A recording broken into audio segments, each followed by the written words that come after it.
Hey guys, welcome to the video. As you can see, this is my Venus Flytrap. It used to be a Sarracenia minor container, but I put a Flytrap in there that I rescued. It's doing phenomenal. And just wanted to update you guys on the plants that we potted last video. This is the red dragon. It looks so much better in this. I named it Red Dragon because it was also rescued. Every pot that I potted yesterday was rescued. And this is one of them. Just an update. He was doing good. And then there's a Sarracenia minor right here. He's doing amazing. And then there's also the first one I potted like this yesterday. The sundew, rescued sundew. So there's one here, one here, one here, one here, and one here. So this one you can't really see that well because it's the smallest one. It's like smaller than a penny, and this one's like a little bigger than a quarter. So they look like they're doing good. I'm gonna have to take them inside soon. To where, I do not know. I was considering buying a greenhouse, but I don't know if it's gonna happen yet. So I have a sunroom, which I might put it in instead. So this video will be about how to take care of these guys. How to take care of Venus flytraps. As you can see, this one here is really healthy.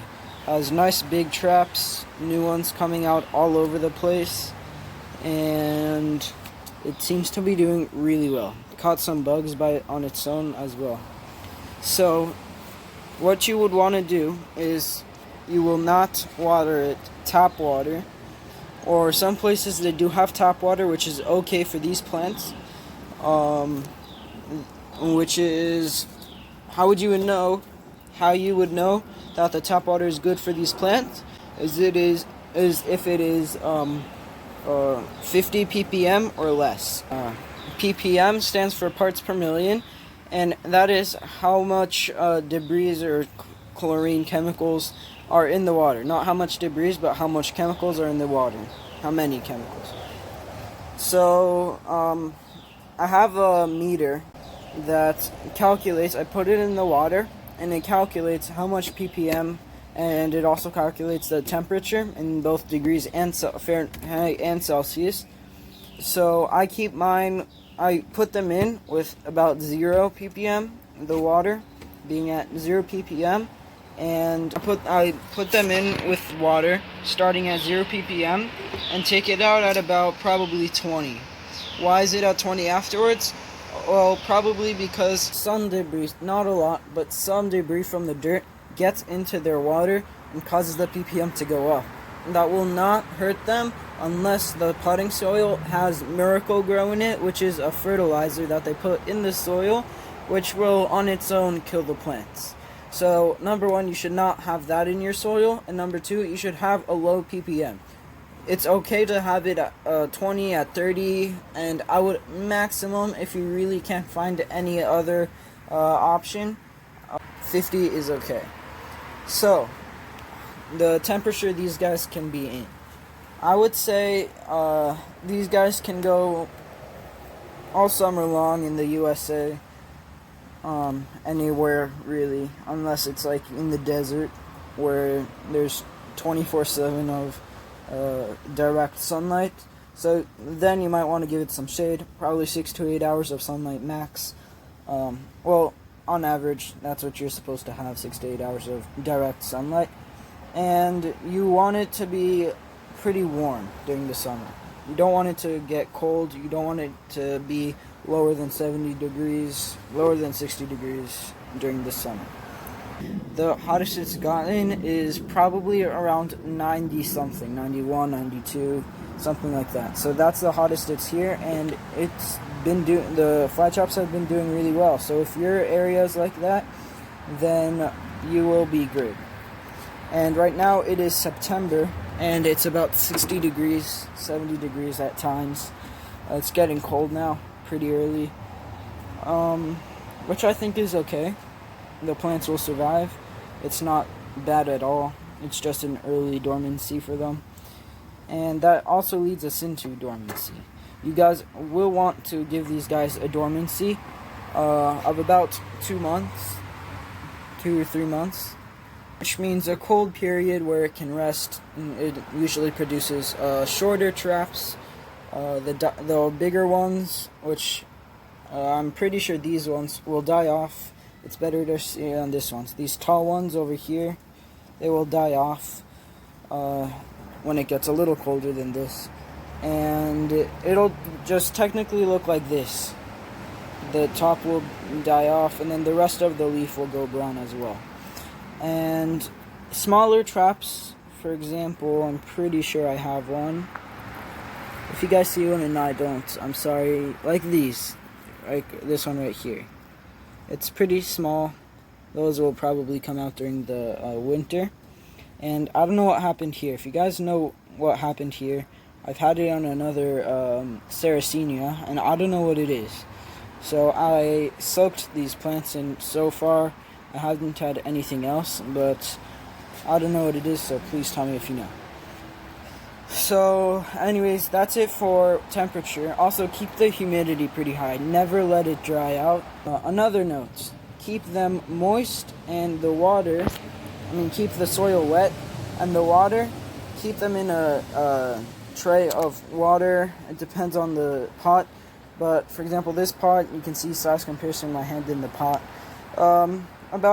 This is a little low for the pot, but about 1-2 inches of water during the summer, and 1 inch during the winter, about.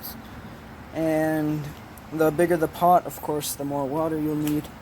Make sure they do not ever dry out completely, like 100%. If you want, some people, they let them just dry out before filling them back up, because they don't like being waterlogged, such as a lot of Sarracenia do, just like a lot of Sarracenia do. As you can see, this one right here is very cozy in a lot of sphagnum moss. I do not know if it'll grow because it's in a lot of sun. So,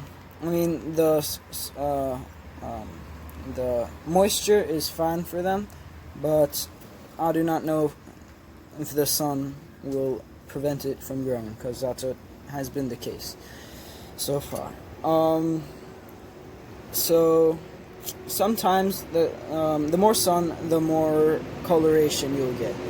So if there's not a lot of sun where you live, you might want to put a light. So this is how it might look like, if not a little greener. Yeah, probably a lot greener than this if there's no light. And if there is quite a bit of light, it'll be red in the middle if you have this kind of trap. And over here, you won't be able to see green, red, whatever. Of course you see red, and red is the only thing you see. But if it doesn't have enough light, it might look like a little bit like this trap right here. It has more green on it. It doesn't mean it has not enough light, it just means it doesn't have a lot of light. It could definitely survive like this, just might not be growing as fast as you would like it to, might not be growing as big as you would like it to. And how would you know if you have the right amount of light or a lot of light is if the traps have nice deep colors, if that's what they're supposed to have. It depends on the species you have. So you can see by the coloration if you need more light or less light. This, of course, right here under this trap, it's really green, and this is not supposed to look like that. That's when it was young, and I got it from the store. So when I got it from the store, it was mostly green. Not mostly green, but like half green, half red. Now, as you can see, it is mostly red, mostly deep red, especially inside the traps. I don't know if you can see it because it is so red, or because it's just not focusing. I'm showing you these two Venus flytraps only because those are the only ones I have in the area. I will be looking for more. I was about to get a B52, but it just didn't happen. Anyways, that's off the topic. So, potting mix. You would want to put half peat, half perlite. That's what I do. Some people use sand. I hear that helps as well. So it's just on what you prefer and what you have. I have a cat right here. She's not the one that eats the plants, I know that for sure. Her name is Mittens. Why? Because she looks like she has mittens. Anyway, so half part peat moss, half part perlite. In any of those, you do not want any fertilizer, any Miracle Grow. If it says Miracle Grow, do not buy it. Just stay away from it because that will kill your plants. I have had peat moss when I was young, when I was early in the hobby. I have planted plants with peat moss that had Miracle Grow, but they survived as long as I drained the pots, like I filled them up with distilled water and let them drain a couple times, and they were fine. Their water did not get too much ppm. They did perfectly fine, and now they're thriving. So as long as you do that, if you really need to, as long as it doesn't have a lot of Miracle Grow in it, you should be fine. But otherwise, your plants will die if you have Miracle Grow in your pots. So that's a big no. You do not want any fertilizer that you would use on your vegetables on these, because those will kill them. You do not also want to put any pesticides you do not know are good for them, because they are delicate. They could be delicate, depends on how or what you do to them. So if you do want fertilizer, there's a really good one. I have one. I'll show it to you right now. It's called Max C. This is the Max C fertilizer. It's 16-16-16. It is for carnivorous plants. You can find it on Amazon. I'm not on Amazon right now. I can't really tell you where I am online right now, but I couldn't find mine, so this is it. Just if you were wondering. This is a TDS meter. It's raining right now, so I have to be quick.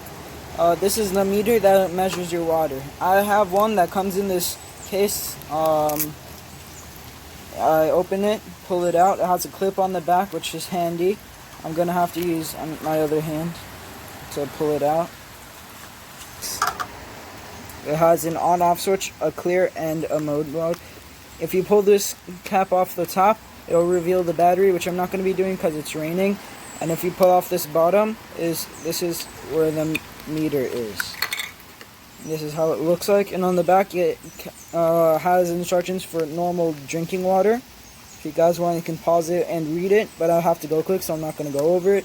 So I have a cup of reverse osmosis water right here, and I'm going to turn it on. And now it says ppm. You guys see, so I'm going to pour it in the water. And you see, it will lock itself when it finds the right one. So this is 25. This is really good water. Of course, you can go for 0, which would be distilled water. Right now it's raining, so you can also catch some rainwater if you want, and you can use that instead. That's also a really good option. 25 is good, but max if you want is 50. I guess that's your care guide for today. I'm gonna feed these plants another time to show you how you have to feed them, and if I missed anything, just let me know in the comments. I need a rush right now because it's literally about to start pouring. Hope you liked it, hope you enjoy. Have a wonderful day. Please subscribe, give a like, and peace out.